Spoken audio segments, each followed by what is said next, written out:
सतनाम भरोसा रखव। झोला माटी के है ना, सतनाम भरोसा रखवा। 4 दिन के ये जिंदगी है, आना जाना के खेला है। गुरु बाबा बताई श्रद्धा, वो ही सांचा ठेला है।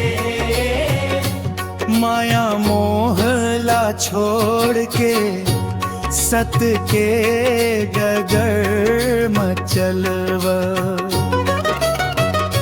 झोला माटी के है ना, सतनाम भरोसा रखवा।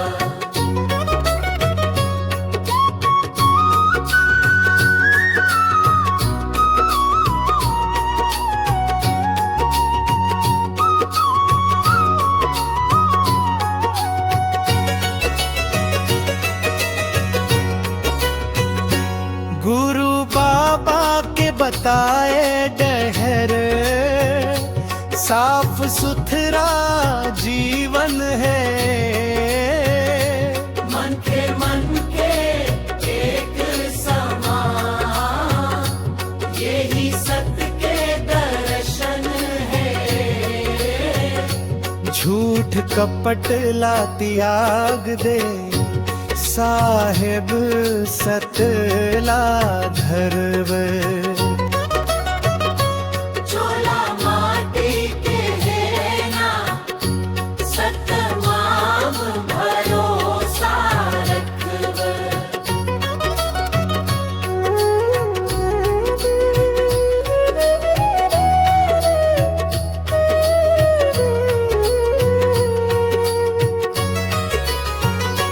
माटी में मिल जाही चोला, नाम सतनाम रही जाही।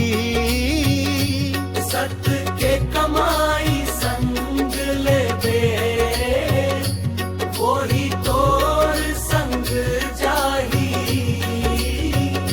घड़ी घड़ी याद रखव, जिंदगी है अनजान।